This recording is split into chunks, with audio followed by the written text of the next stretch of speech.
Sveicināti! Mani sauc Raivis Trečeks un laipni lūgti manā makšķernieku dienas grāmatā. Epizode numur 1. Cerams, ka ne pēdējā, gribējās teikt pirmā, noteikti, ka ne pēdējā. Esmu latvietis dzīvojušs Anglijā, konkrētāk Londonā, bet šobrīd atrodos 2 stundas ārpus no Londonas uz ziemeļiem, netālu no Oksfordas. Un vēl precīzāk mēs atrodamies Linear Fisheries kompleksā, kas ir samērā liels komplekss. Viņiem, manuprāt, ja es pareizi atceros, ir 6 ezeri, lielāki, mazāki, dziļāki, seklāki. Te var atrast pilnīgi visu. Un arī šeit dzīvo tieši pāri ceļam ezerā, kas saucās St. John's Pool. Dzīvo viena no slavenākajām Anglijas karpām, kur ļoti daudz cilvēki mēģina uz viņu tēmēt un mēģina viņu noķert. Viņai ir iedots vārds The Big Blated, kas nozīmē to, ka viņai ir virsū, tā ir spoguļkarpa, kur ir milzīgi lielām zviņām, 25 kg plus, bet par to citu reizi to mēģināsim makšķerēt. Es atrodos konkrēti uz pāri ceļam atkal pretējā pusē, Brasenose 1, ļoti liels ezers, es pat teiktu 10 hektāri plus. Makšķeres ir samestas 100 metru attālumā no krasta, jo šis dīķis tik tiešām ir zināms par to, ka karpas makšķerē distancē. Iebarots arī ir. Es zinu, kad ir ziema, ir 10. janvāris 2017. gads, tomēr ir ziema, un it kā barot nevajag, bet lai cik informācijas, kur skatītos internetā vai YouTube'ā, vai fórumos, vai vienalga jautājot cilvēkiem, vai redzot, kas notiek šeit pie dīķa, tomēr visiem ir spainītis un tiek izšauti pāris spodi, lai pievilinātu to zivi klāt. Arī, protams, ļoti populārs veids, kā ķert šeit, ir zigi. Personīgi no 3 makšķerēm, kas man ir ūdenī, neviena nav uz ziga, jo nolēmu tomēr makšķerēt uz grunts, par cik kamēr es izbraukāju, apskatījos dīķi, lai redzētu, kur zivs rādās, kur kaut kas ir tāds, kur varētu sevi nobāzēt. Kāpēc es esmu tieši šajā vietā, noteikti, ka parunāsim par to vēlāk. Bet, jā, rītdien rādās, ka būs skaista diena līdz pat plus 10 grādi, saulains. Tāpēc es arī izlēmu, ka uz pēcpusdienu, uz pusdienlaiku es tikai sametu makšķeres iekšā, arī iespadoju apmēram 7 līdz 8 spombus. Un doma ir noteikti, kad iešaut vēl kādus 4-5 tagad pirms paliks tumšs, jo pulkstenis gandrīz jau ir 3 pēcpusdienā. Makšķeres es neaiztikšu, tās paliek tā, kā viņas paliek, jo es esmu ļoti priecīgs tur, kā viņas atrodās, jo es zinu, ka viņas ir tajā vietā apmēram tur, kur ir sabarots viss. Visi 3 ir pop-upi, viens ir rozā, tāds tā kā izmazgāts rozā, gaiši rozā. Viens ir viena liela plasmasas kukurūza pop-ups un jā, 2 rozā. 2 rozā. Viens ir 18 un viens ir apmēram 15. Atvainojos pa pauzi, bet jā. Noteikti, ka atstāšu eksperimentā, skatīšos, kas notiks. Es ļoti ceru, ka notiks kāda darbība uz nakti. Ja nakts būs klusa, tad noteikti rītdien no rīta ceļoties ar gaismu, noteikti arī mainīsies taktika.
rīt no rīta. Rīts tāds ļoti svaigs un izskatās, ka būs ļoti skaista diena. Diemžēl nakts bija klusa. 2 reizes gan nakts vidū nopīkstēja signalizācijas uztvērējs, kas bija vidējā makšķere. Arī var nedaudz redzēt, ka tika pacelts nedaudz uz augšu. Mans nakts gaismiņa uz delkimiem, bet tas arī bija viss. Dzirdēju gan vakarā, ka bija tumšs, kad viena zivs apmēram virzienā, kur man bija iebarots, tomēr apmetās, bet tas arī ir viss. Diemžēl nakts bija klusa. Šodien noteikti, ka mainīšu taktiku. Pagaidām makšķeres vēl paliks ūdenī kādas minūtes 20, ne vairāk. Un 2 makšķeres tiks taisītas uz zigiem, un vienu es tomēr atstāšu uz grunts. Principā, jā, noteikti, kad darbosies, darīs. 2 zigi būs uz Fox melnās švammītes. Vienu, es domāju, mēģināšu sarkanā krāsā, vienu melnu. Švammītes man ir kopš vakardienas ieliktas ļoti tādā spēcīgā saldinātājā, kas ir Nash Ace. Man tā šķiet, ka jā, no Nash kompānijas Ace. Tās man cerams, ka būtu sasūkušās kaut cik. Ziga garums būs 3 metri, par cik man priekšā ūdens ir apmēram 6-7 metri. Cerams, ka man izdosies iemest tik garu pavadiņu, jo īpaši labs es neesmu ar zigiem, bet es centīšos, jo pagaidām izskatās, ka tā ir viena no vislabākajām opcijām, lai kaut ko noķertu. Tāpēc, jā, noteikti būs viens sarkans, viens melns, un viena makšķera paliks man uz grunts ar plasmasas kukurūzu pop-upu. Sēžu un domāju, varbūt vēl izmetīšu kādus grunts makšķerei, 2, maksimums 3 spombus pa virsu, lai viņa tur tusējās, jo šodien tik tiešām ir kaut kam jānotiek, tāpēc, kad laiks paliek drusku siltāks, ir nedaudz labāks vējiņš, plus gaisa temperatūra krītas. Ir 11. janvāris, tomēr ir ziema.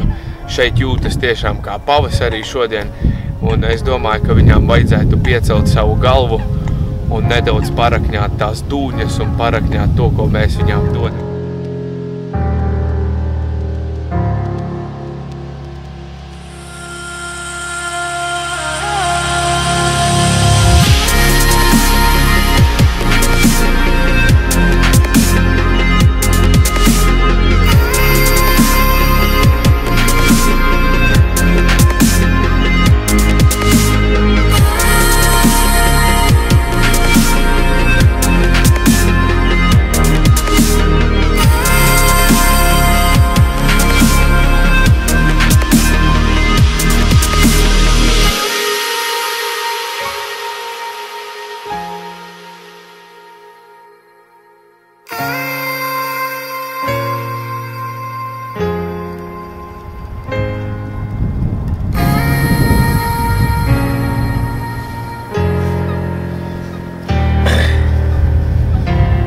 Atliku distanci.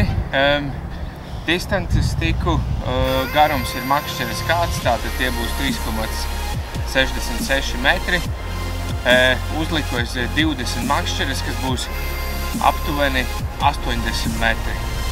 Uz spoles tika atklipsēts, tātad, zinām, šis būs priekš ziga.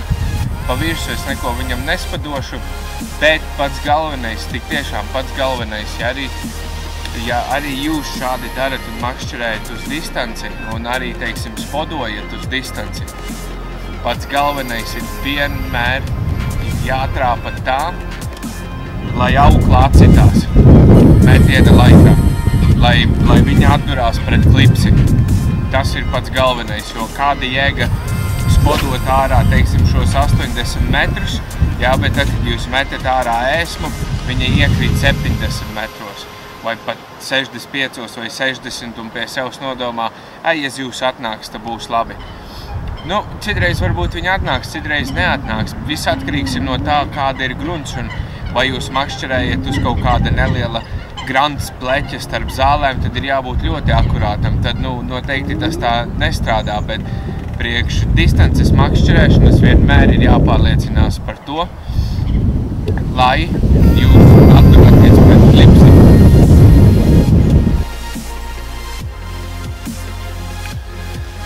Tā, jau ir agra pēcpusdiena, pulkstens ir bez 10:02, izmaiņas tika veiktas,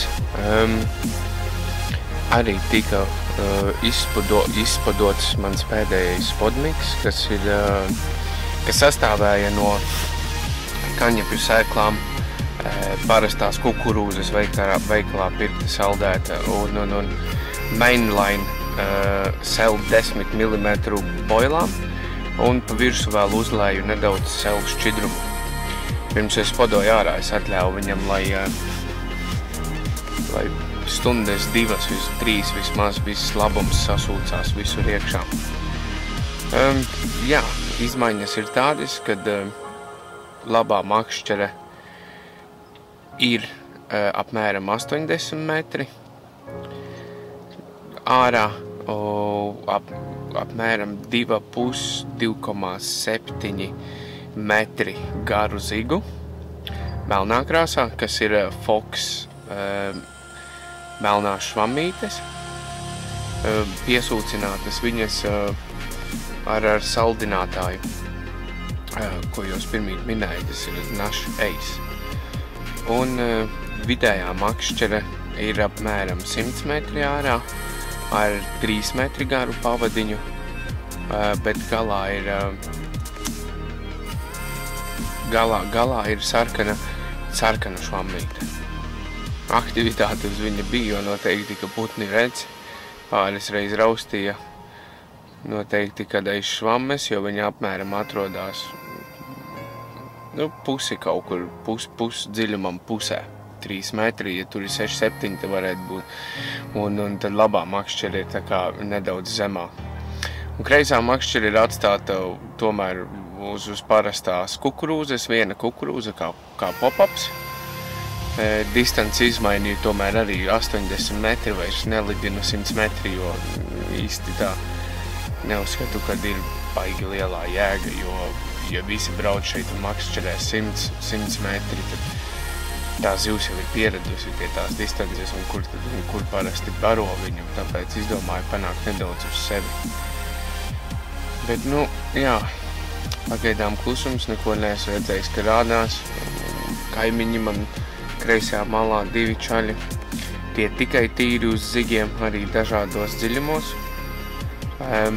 Viens, man tā liekas, viņiem ir 2,5 metri, viens arī 3 metri un viens ir uztaisīts, kuru var automātiski regulēt ar plasmasas peldošo pudiņu balto pa vidu un brīvi slīdošu svinu uz augšas. Jā, diena izskatās fantastiska, absolūti nekādu pretenziju, vējiņš jau ir pierimies, gandrīz viļņi pirms stundas pusotras bija gandrīz kā jūrā, bet cerams, ka varbūt tas pamodināja tās zivis un jā, pagaidām gaidam, cītīgi gaidam. Ja būs kādi jaunumi, tad jau došies jums zināt.